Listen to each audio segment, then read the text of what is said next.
Ready? Start.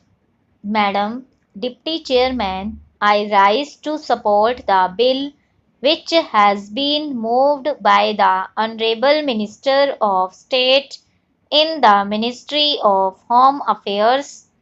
This bill incorporates certain sentiments which the country holds so dear as far as the office of President is concerned, and also incorporates the faith of the people in themselves, that when they will elect a president, the person who would be occupying the high post would be a person who would have not only the love and affection of the people, but would be, as the Honorable Minister pointed out, a dedicated politician whose whole life is dedicated to the service of the nation. Before he became the president, during his occupation of the office of president, and even after he retired from that office,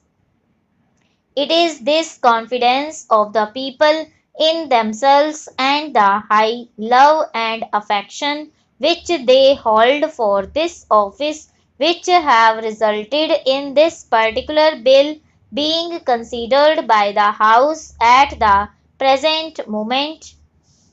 The Honorable Minister has pointed out that the President who has just retired has fulfilled all the requirements which are the basis of this particular measure, and the measure which was passed in 2001.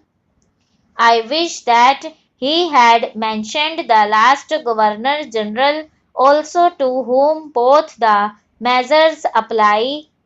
Whether we may agree or may not agree with the last Governor General on some of the political views that he holds, there can be no two opinions that the last Governor General was also an illustrious son and is an illustrious son of this country, and deserves all the consideration, all the love, and all respect of the country which are being incorporated in the present measure and were incorporated in the 2001 Act.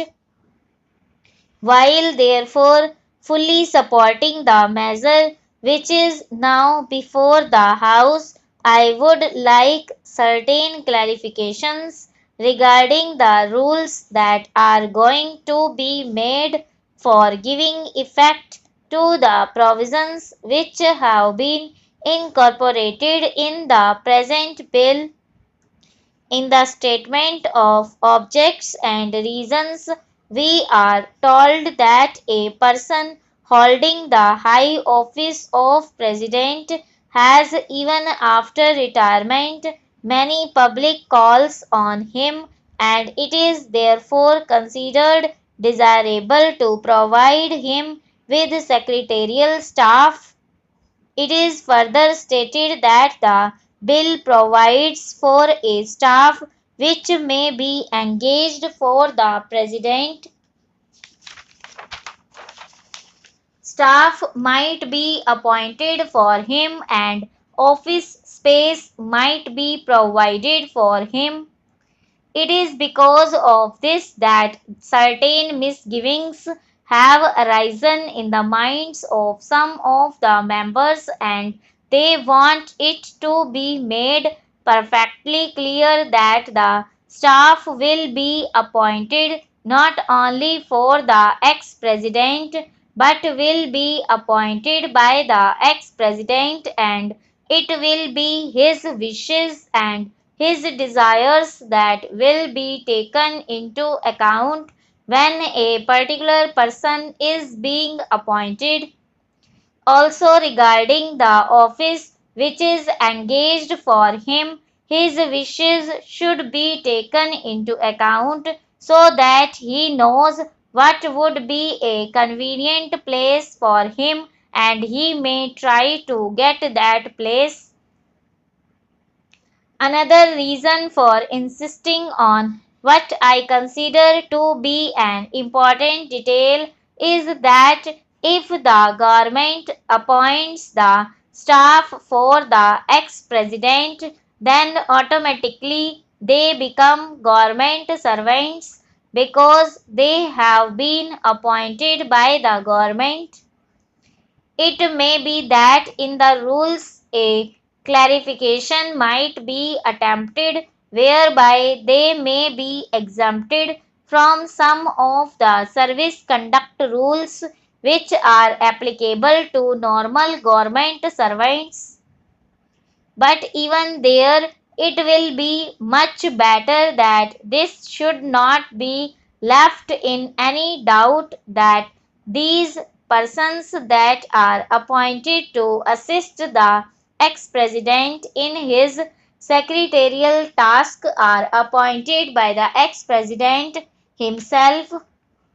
They would be the staff to the ex-president and would not be appointed by the government for the ex-president and would not be government servants. This point ought to be made quite clear so that the ex-president has got all the right of determining the service conditions of the people appointed by him, of course, subject to the overall limit which has been provided and to my mind rightly provided in the bill. Within that overall limit, perhaps it will be much better to leave the rest of the matter to the President himself so that we may also express our further confidence in the President to the effect that he would utilize it with discretion and with all sense of responsibility and fair play and taking into account the interests of the public and of the public exchequer too. Another point which also needs some clarification is regarding the payment to be made for the secretarial assistance and for the secretarial staff. Normally, government rules require that whenever any such demand is made on the public exchequer or on the consolidated fund of India, a certain formality has to be gone through and that formality of accounting has to be in a prescribed form. Stop over.